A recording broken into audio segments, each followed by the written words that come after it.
Hello everyone, welcome back to our channel, and today we have this, the 2021 Tata Tigor, possibly the safest car in this segment. Let's get driving.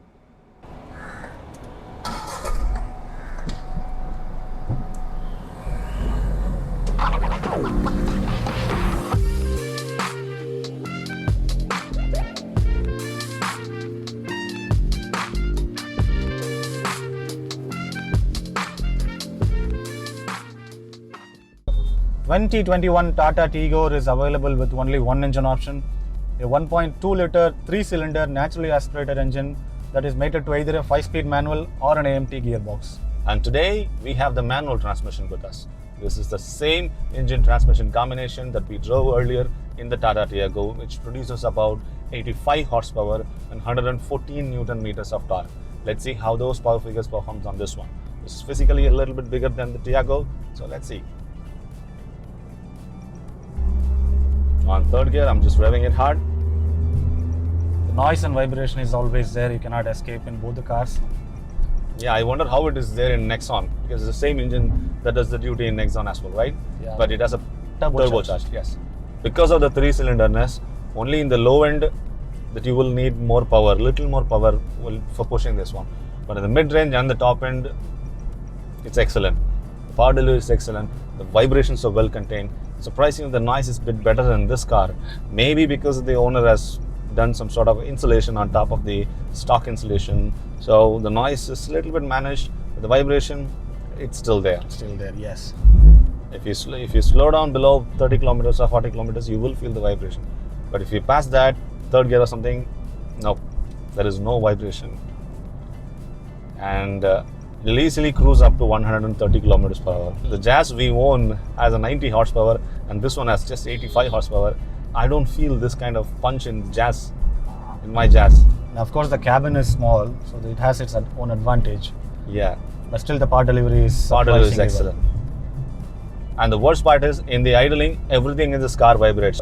First gear, same story. If you progress to second gear, the vibration is well contained, but the noise is always there. There is a need for a little bit of grunt in the lower end, but the mid-range and the top end is well packed. So past second gear, if you put your foot down, it will move. As far as the driving department goes, I'm sold, except the noise. You cannot escape the noise, but you can mask the engine noise by turning on the audio system. It is powered by a Harman audio system with 4 speakers and 4 tweeters, and the audio quality is way more better than any other car that we drove earlier.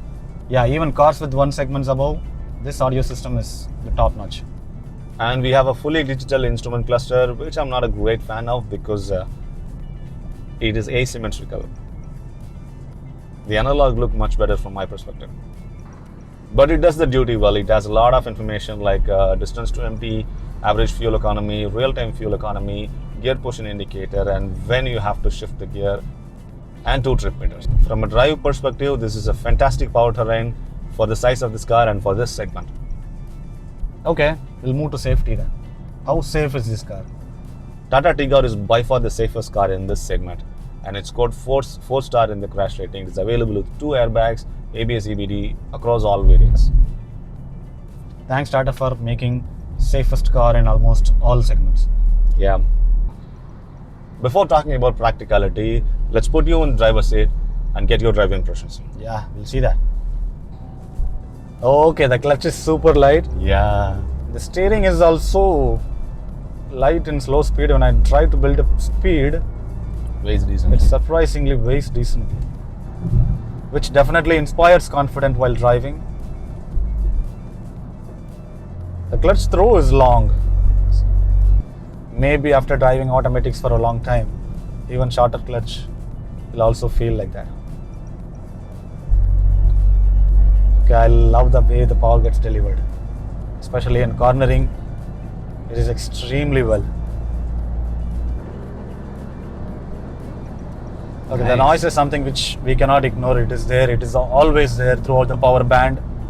As far as driving is concerned, I'm sold too. Let's talk about practicality. We'll start with the doors. Only the driver's side get the request sensor. When you hop on, there's nothing fancy about the power window section.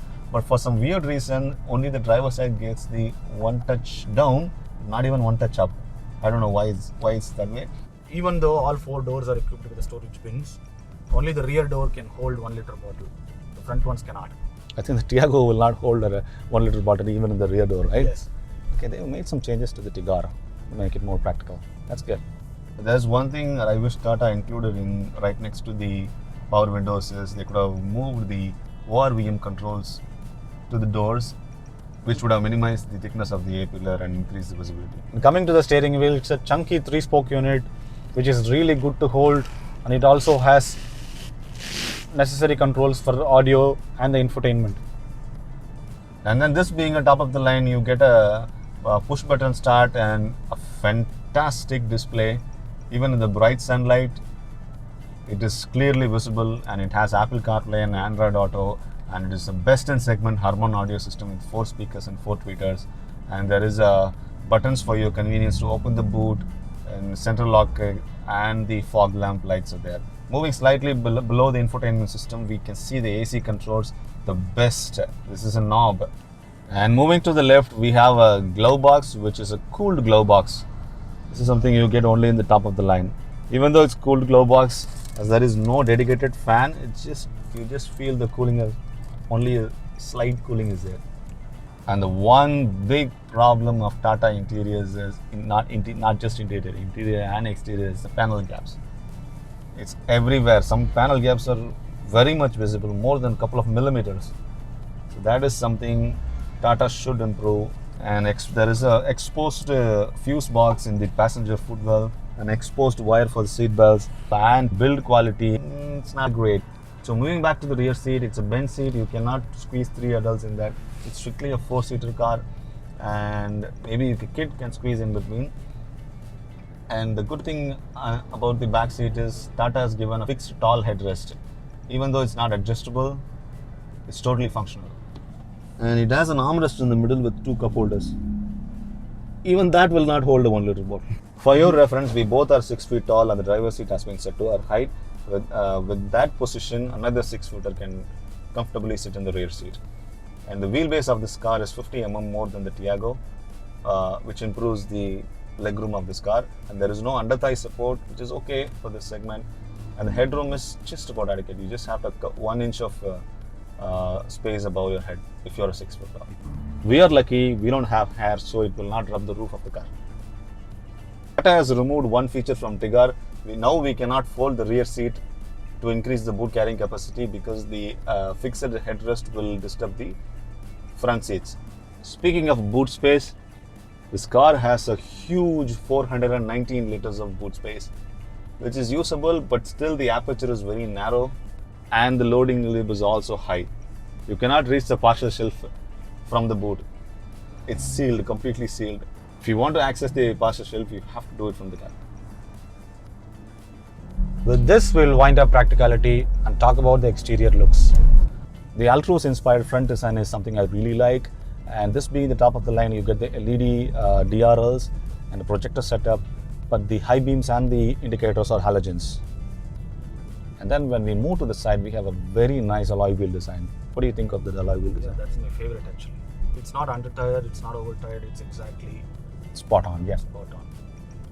And there is a strong shoulder line that starts from the front wheel fender flares and connects all the way to the tail lamp. On its way, it connects all the door handles, and it increases the rigidity of the door and also accentuates the looks. That is where I like this car very much. The way the boot has been integrated to Tiago, It gave a coupe-like design, right? yes, that's Yeah. my favorite. That's your favorite. I think this segment has 5 cars: Hyundai Ara, Ford Aspire, Suzuki Desire, Honda Maze, and this one. So among these, what's your favorite? Tigor is my favorite because of its design. That's strange. I like the Aspire more. Why? If you see the Tigor, to increase the headroom in the rear seat, they have increased the height of the roof and then connected to the boot. The problem here is to hide the increased height, they have given a huge plastic and made that as a brake light. And possibly that is the biggest brake light in the whole Indian cars Yeah. till now. So from a design standpoint, a lot of things is happening on there. Whereas if you take the Ford Aspire, it's simple. So your favorite is Tigor. Mine's Aspire. Let's see if we get a chance to drive that car. So overall, this is a very potent car. It's safe, and the power figures are adequate for this car. As a matter of fact, more than adequate for this car. And the AC throw is excellent, even though there is a missing AC vent in the rear, and the sound system is extraordinary. The only negative, if I have to say, that's the noise and the vibration. Vibration is definitely there. You cannot escape that. Yeah, but noise, you can mask that, like we said, with the Harman audio system. If you're someone who is considering Tata Tiago or Tata Tigor, we would recommend get the variant that is above the mid variant, because you get a lot of features which you cannot install aftermarket. The first one being, there is a dedicated boot opening button right below the infotainment system, and a central locking button. In the key fob, you get a boot opening button. You don't have that in the lower variant. You either have to use the key or have to open the boot from the inside. So there are some practical bits you cannot install aftermarket. So if you are considering Tigor or Tiago, get the variant that is above the mid variant. And that's all for today. Thanks for watching.